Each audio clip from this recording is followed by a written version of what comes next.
Ханшайымдарым, сәлем! Жекпе-жек кезеңіне жандарым сол қош келдіңдер.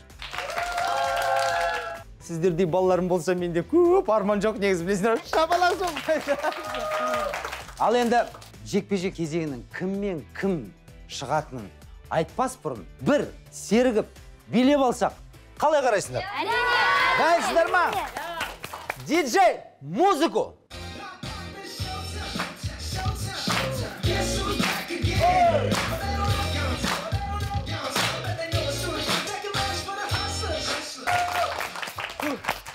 Ал, дәл қазір өте бір қобалжитын сәт болып тұр. Себебі, қандай дейсің бе? Өте дұрыс сұрақ. Себебі, үштікті таңдау өте қиын. Сондықтан да мен қобалжып тұрмын, сіздер ше.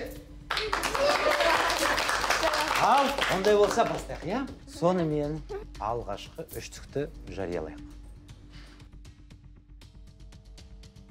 Абай Аскеров! Абай.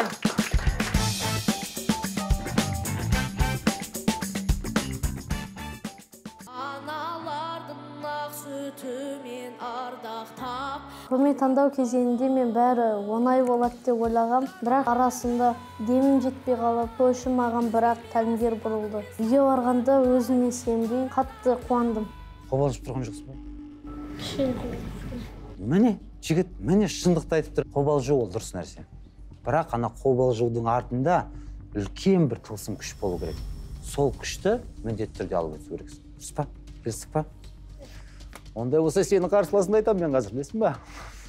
Қорқып тұрдым да ең басында кіммен шығамын деп. Сонымен бұл үштіктің келесі қатысушысы ол Азат Сүндетбек!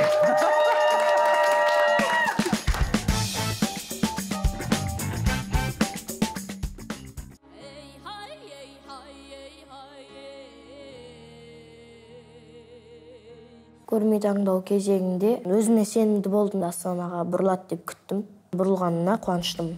Ал, сонымен қарсыластарыңыз кім екенін білесіздер ме? Мен сіздерге айтайын. Қарсыластарымды хабарлаған кезде қорқыныш болмады. Балым саналы!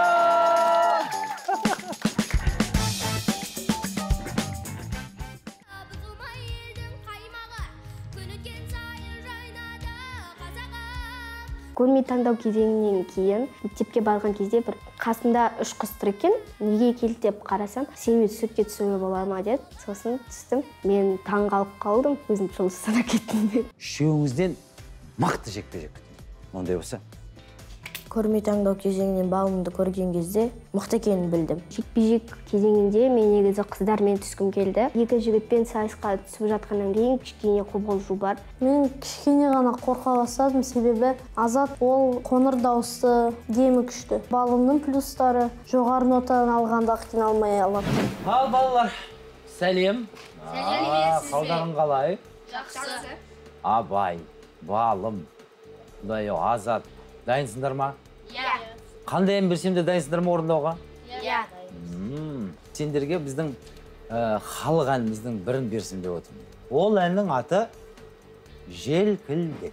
Мен эстрадалық стильдегі әнді күтіп едім. Кішкене ренжулерім бар, өйткені ол әннің сөздері қиын. Мен қуандым, себебі мен бұл әнді 2-3 сыныбымда дайындалып айтқанмын. Мен негізінде орысша немесе шетелдік деп ойладым. Әрқайсысы біздің енді дәстүрлі әндерімізді орындап шықты.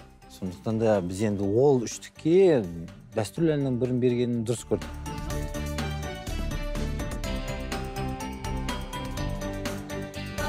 Трионың маңыздылығы неде? Бір-бірін естіп, бір үнді шығару. Е?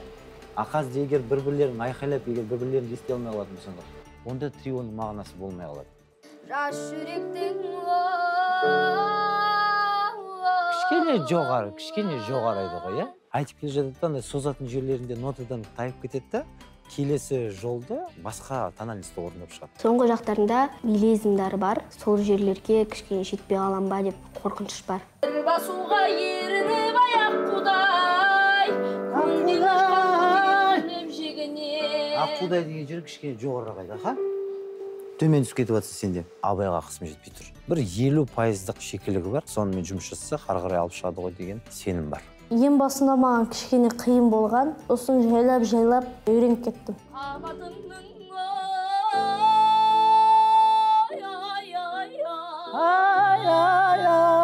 Сен осы жерде қатты дем жүріп жүресің.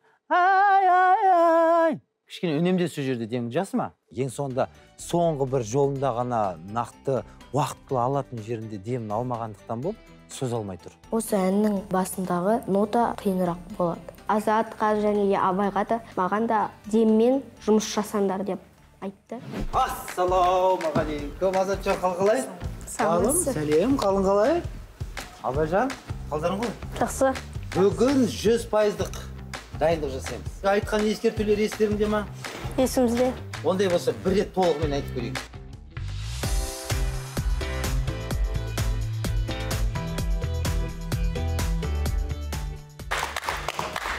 Кәдімгідей дайындық болсыңдар, жарайсыңдар. Сондай қатты қателесіп кетемін деп қорықпасаңдар, жүріңдер, өйткені сахнада еркін сезіну керек өзім.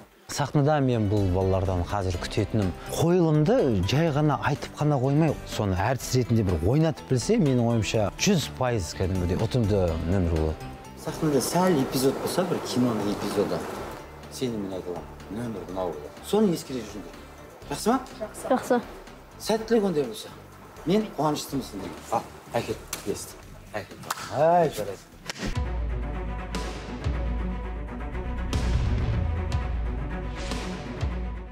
Оларды аю мен қасқыр деп деймін. Аю мен қасқырдың қасында мен жолбарыс сияқты оларды жек қоюға тырысамын. Егер де мен қасқыр болсам, Азат пен Абайды екі қоянға теңеймін. Өйткені мен оларды таба алмай жүремін, ұстағым келсе де ұстай алмай жүремін. Балым мен Абайды айға теңесем, мен өзімді күнге теңеймін. Себебі күн сияқты жарқырап шуақ шашып тұрамын. Қояндар, менімен сайысуға дайынсыңдар ма? Балым Азат жолбарыс тұрғанда қасқыр мен аюға жеңіс жоқ. Балым Абай, сендер дайындалып келіңдер.